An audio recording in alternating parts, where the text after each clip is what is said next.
Il se trouve très bien avec Niagbo. Oh là là, il nous gratifie de gestes somptueux, hein, Gérard. Ah, une aisance technique impressionnante. Avec Niagbo. Ange Niagbo toujours. Oh là là, il va pouvoir passer, Niagbo. Oh, le croc en jambe. Là, littéralement, oui. Croc en jambe commis et faute obtenue. Niagbo qui joue au CV Sport. Autre club ivoirien, on revoit cette faute commise, et oui, puisque sur le coup, c'est Bouka Makaya qui lui prend, qui commet une faute sur son, aidez-moi, sur son tibia droit. Et le coup franc à suivre, exécuté par Bakary Koné au premier poteau. Et la tête de Diafouka. Attention, reprise. Oh, la partie de billard pour le moment avec 3 tentatives vaines de Koulibaly. Et c'est Koné qui va pouvoir jouer rapidement cette touche. Là, j'ai l'impression que le Congo est en train de subir cette rencontre de plus en plus. Au fil des minutes, la Côte d'Ivoire a pris l'ascendant. Elle s'installe devant le but congolais et ça chauffe. Ce ballon sur le côté droit, une demi-heure, toujours 0-0. Alors que le soleil fait sa réapparition sur cette pelouse du stade Rafik Hariri de Saïda. Une finale qui avait été envisagée dans un premier temps à Beyrouth avant qu'elle ne soit déplacée ici. Histoire que tout le pays participe à cette belle fête des Jeux de la francophonie. Alors qu'ici, nous venons de voir une reprise de volée complètement dévissée, en l'occurrence. C'est ce que l'on appelle une reprise de volée à la Gérard Herranz. C'est vrai, je sais les faire, celle-là. Allez, le dégagement de Okua. Mansou. Ballon pour Lago. Il le perd. Madila. Bouka Makaya. Siba. Oh, Bouka Makaya. Le 1-2 avec Gavuka. Gavuka toujours, il passe. Peut-être la tentative. La récupération. Bouka Makaya était là. Ils ne se sont pas parlé, les Congolais, mais ils sont toujours avec la balle, bien qu'elle est récupérée par Bakary Koné. La contre-attaque qui est menée par Lago, maintenant le joueur espagnol de Numancia. Lago à l'angle de la surface de réparation. Il donne pour Déblé. Oh, c'est dommage pour les Ivoiriens. Son ballon Déblé, oui. Et Makosso peut extirper le danger de sa surface de réparation. Ah, c'est vraiment un spectacle impressionnant. Moi, je suis surpris du côté haletant de cette rencontre. Car d'un bout à l'autre du terrain, on fait le va-et-vient incessant. Et les occasions apparaissent de part et d'autre. Bakary Koné. Il y a un instant, j'avais l'impression que la Côte d'Ivoire prenait le dessus. Et en fait, la contre-attaque congolaise, tout de suite, nous a montré que l'équipe au maillot rouge est loin d'avoir renoncé. Il reste 13 minutes dans le temps réglementaire de cette première période. Toujours 0-0 dans cette rencontre. Petite domination ivoirienne avec cette balle récupérée. Oh, le gardien de but a touché le ballon de la main. L'arbitre n'a pas vu cela. Le gardien de but a touché le ballon de la main. Attention, c'est récupéré. On va revoir cela certainement parce que là... Ah oui, il était sorti de oui, là, il y a une grossière erreur d'arbitrage si cette main en dehors de la surface est confirmée par les images. Alors là, il y a un joueur ivoirien qui est à terre. Diomandé semble souffrir. Oui, effectivement. On revoit cela. Et oui, le gardien de but touche le ballon de la main. Le gardien de but aurait dû donc être logiquement expulsé et coup franc pour... Il n'y avait pas de défenseur derrière en couverture. Grosse erreur d'arbitrage de la part de l'arbitre libanais qui aurait dû expulser cet homme, Christian Okua. On revoit cela sous un autre angle avec cette frappe et de sa main droite il dégage le ballon. Mais pourquoi un tel geste? Fort heureusement pour sa formation, il n'a pas été sanctionné par l'arbitre libanais qui sur le coup n'a pas été bon. Et le corner à suivre donc pour la formation congolaise.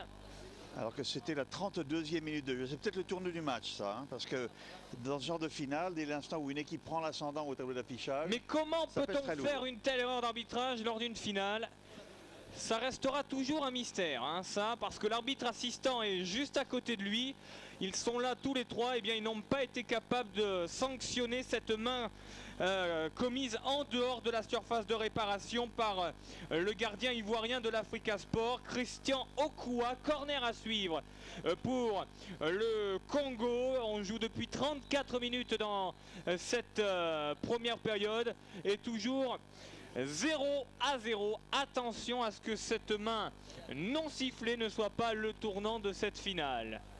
Avec ce ballon dégagé par le fameux Okua justement, qui peut tout se permettre puisqu'il n'a pas été sanctionné. Ça ne veut pas dire qu'il bénéficie de l'impunité totale quand même. Oui. Pas vu, pas pris, mais ça ne veut pas dire que ça va durer éternellement. Allez, le dégagement du portier. Je présume qu'Ibrahim, notre réalisateur, nous proposera de revoir cette main à la mi-temps et nous verrons justement, nous tenterons de disséquer précisément la position de l'arbitre lorsqu'il y a eu cette main de commise en dehors de la surface. Les Congolais franchement pas aidés pour le moment avec Lago. Lago qui est toujours très bon lui aussi. Virevoltant. Réaction de Kwaku Mansou. Kadio. Mamadou Koulibaly transmet sur la gauche. Et finalement le fait que cette main n'ait pas été sifflée rend un fier service à la formation de l'excellent entraîneur ivoirien Alain Guaméné. Et oui, Guaméné est gardien de but lui-même, doit savoir de quoi il retourne. Exactement, justement. Il a dû avoir des sueurs froides sur le coup, ayant peut-être peur que l'arbitre n'expulse son gardien de but, qui je pense ne sortira plus en dehors de sa surface de réparation. En tout cas, s'il est tenté de le faire, Alain Guaméné le rappellera à l'ordre. Et assez de voir. Allez, encore 10 minutes. Ballon intercepté par Tsiba. Bouka Makaya. Avec Madila, on change de côté. Avec ce ballon sur la droite, on tente d'orienter parfaitement le jeu. Bouka Makaya va pouvoir... eh bien non. On pensait qu'il aurait pu récupérer ce ballon, mais cela n'aura pas été possible.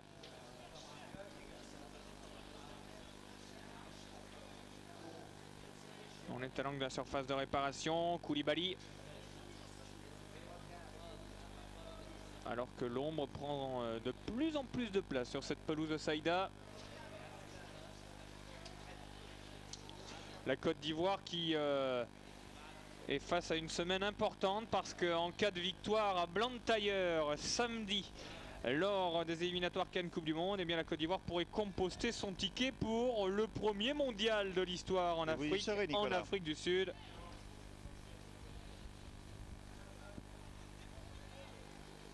Malawi, Côte d'Ivoire. Il y a également des beaux matchs en perspective dans ces éliminatoires CAN Coupe du Monde avec un fameux Cameroun-Togo ou encore un Gabon-Maroc. Coup de sifflet de l'arbitre libanais qui fait un peu de zèle sur le coup en avertissant le Congolais.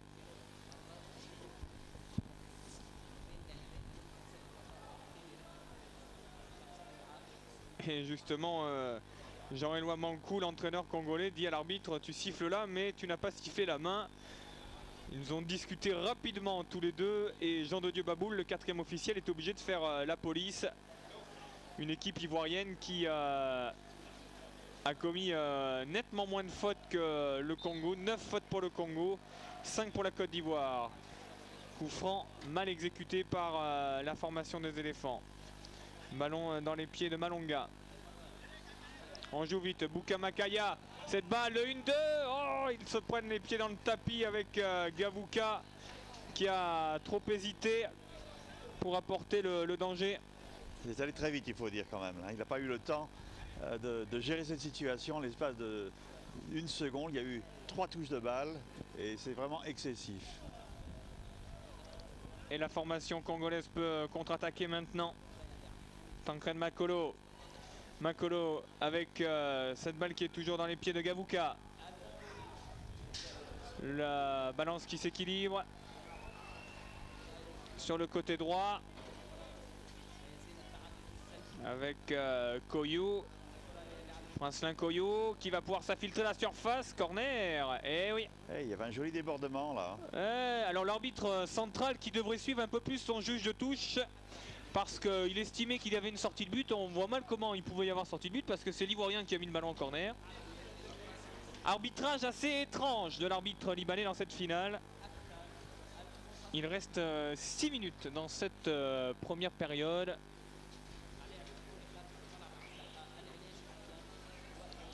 Et ce sera rapidement exécuté par Princelin Koyo. Il y a 3-4 Congolais. Ce ballon est parfaitement récupéré par Okua qui va pouvoir dégager. Geste très sûr là du gardien, c'est vrai.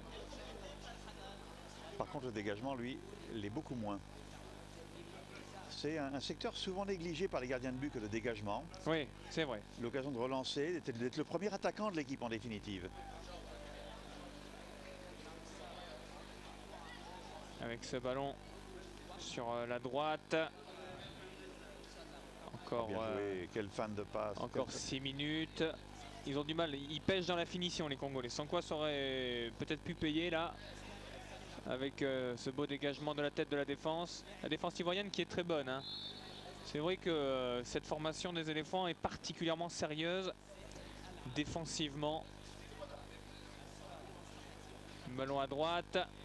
Mais ça confirme ce qu'on disait, ce sont effectivement les deux meilleures équipes de la compétition. Donc on peut s'attendre. Ouh là. Ouh, avec un tacle à retardement. Oui, cette grosse faute commise là par le joueur congolais. On revoit cela. C'est Madila. Deuxième carton jaune pour le Congo qui s'engage énormément à la 40e minute.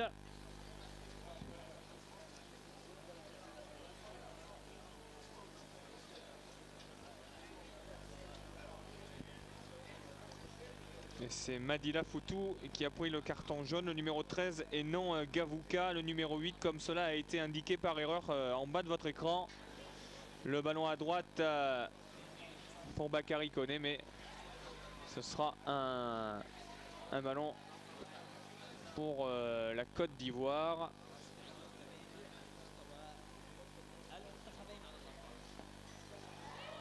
Oh, ça cafouille ce ballon récupéré par Koulibaly. Il y a une hésitation coupable de la défense congolaise ici, qui a failli lui coûter bien cher. On revoit cette phase de jeu justement. Ouais, avec cette belle tentative et le dégagement des 2 points assez difficile, il est vrai, de il était un peu gêné, mais le ballon n'est pas allé très haut en l'air et c'est une situation extrêmement dangereuse qui a été ainsi créée. Le ballon à droite. Et les Congolais qui font tourner énormément. Regardez, ils viennent de prendre 4 Ivoiriens. Pardon. Ce ballon dans l'axe et Koyou, encore une nouvelle erreur de finition. On a du mal à peaufiner ces derniers gestes. La première touche de balle n'était pas parfaite et à partir de là, bien entendu, l'occasion est ratée. Non, cette phase attention, de jeu, cette frappe, oh, ça a été contré en corner. Avec cette belle frappe de Tseke Gavuka, le joueur de l'Étoile du Congo, et le corner, nouveau corner pour l'équipe des Diables Rouges. 42 minutes, toujours 0-0. On est parti mener sur un rythme alerte. Ouais, il nous manque plus que les buts. Il nous manque plus que les buts. Avec cette balle sur le côté opposé là-bas, du côté de la tribune qui est vide.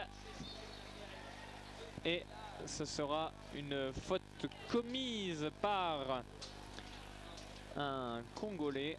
Ballon redonné à la formation d'Alain Guaméné. Et pour le moment, domination ivoirienne, Gérard. Oui, mais l'occasion la plus dangereuse était quand même congolaise. Complètement. Sur cette faute du gardien de but qui a échappé à la vigilance de l'arbitre et qui a donc permis aux Ivoiriens de se sentir à très bon compte. Un avertissement vraiment sans frais, mais qui a donné des sueurs froides à Alain Guaméné en tout cas. Avec Gavuka. Gavuka, je ne sais pas si vous vous en êtes rendu compte, Gérard, mais il a changé de côté. Il a débuté à gauche, il est à droite, on a permuté. avec Bukamakaya de l'autre côté. Attention, l'interception de Deblé. Serge Deblé dans la surface de réparation. Serge Deblé toujours, il va pouvoir se retourner. Le ballon est redonné à Bakary Koné. Bakary Koné sur le côté droit. Il va pouvoir jouer, il essaie de trouver la solution. Ils perdent du temps les Ivoiriens avec Kwaku Mansou. Ballon récupéré par le Congo avec cette accélération. Bukamakaya va tenter de faire un appel ballon joué par Gavouka. Gavouka justement. Gavouka va pouvoir remettre. Il est face à 4 Ivoiriens. Gavouka, on change de côté. On aimerait marquer juste avant la mi-temps avec Makolo qui va se renfermer à proximité du poteau de corner. Nouveau centre-tir, c'est trop fort. C'est dommage. Oui, le buste était trop en arrière et évidemment là, dès l'instant où on se penche en arrière comme ça, la balle se lève immédiatement et ne donne aucune chance de trouver le cadre. Et vous avez vu la petite délégation ivoirienne présente ici à Saïda. On a entreaperçu Ben Youssef Meïté, vainqueur sur 100 mètres et 200 mètres, double médaillé d'or. L'homme le plus rapide de la francophonie. Exactement, voilà, comme je me plaisais à le dire hier lors de la dernière journée d'athlétisme que nous vous avons proposée. Mansou Kwaku. Il reste, Gérard, 45 secondes dans le temps réglementaire de cette première période. On va attendre que Jean-Denis Baboul, le 4e arbitre camerounais, nous signifie le temps additionnel. Et la touche, il ne devrait pas y en avoir beaucoup parce qu'il y a une minute peut-être parce qu'il y a eu l'intervention à 2 reprises de la civière. C'est ça, oui. On ne devrait pas dépasser ce temps-là, en tout cas. Avec la Côte d'Ivoire, peut-être pour la dernière offensive. Niakbo. Niakbo qui essaie de se retourner. Il remet à Serge Deblé. Deblé, Niakbo, contrôle de la tête. Le 1-2. Oh là là. Techniquement, c'est bien ce que nous font Niakbo. Oh, il n'y a personne. Il n'y a personne pour la Côte d'Ivoire, c'est Bakary Koné qui va pouvoir récupérer ce ballon alors que nous rentrons dans le temps additionnel. Il y aura effectivement 1 minute de temps additionnel. Encore une fois, on a été gratifié d'un geste technique d'une grande pureté, une petite pichenette par-dessus la défense. Et vraiment, c'était une passe qui a semé la perturbation dans la défense congolaise. Et Diofouka qui met ce ballon en touche et récupéré par la formation d'Alain Guaméné.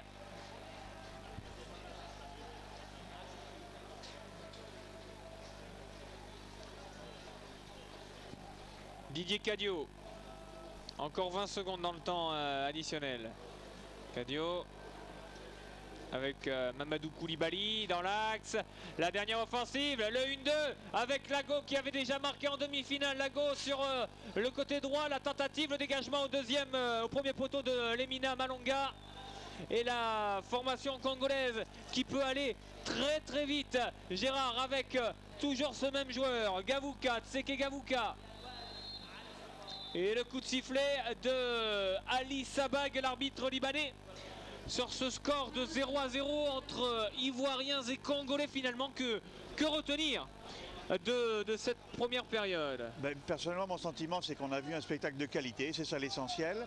Il ne manque que les buts, évidemment. On a failli en voir un tout de même sur cette attaque congolaise qui a été repoussée de la manière la plus irrégulière qui soit par le portier ivoirien. Et là, de ce point de vue, les éléphantaux ont eu de la chance parce que vraiment l'arbitre a commis une erreur en l'occurrence et les Congolais n'ont pas été avantagés. La statistique qui plaît dans la faveur des Ivoiriens, 59% de possession de ballon contre 41 aux Congolais. Les Congolais qui ont commis pas mal de fautes, prenant ainsi 2 cartons jaunes contre aucun du côté de la Côte d'Ivoire. Restez nous fidèles puisque dans quelques minutes nous vous proposerons la deuxième période de cette finale football des 6e Jeux de la francophonie depuis le Liban où nous nous trouvons, avec rapidement les extraits les meilleurs extraits de cette première période qui vous sont proposés par le réalisateur libanais aux côtés de Fred Gaillard et de Bruno Hulin. Vous voyez ça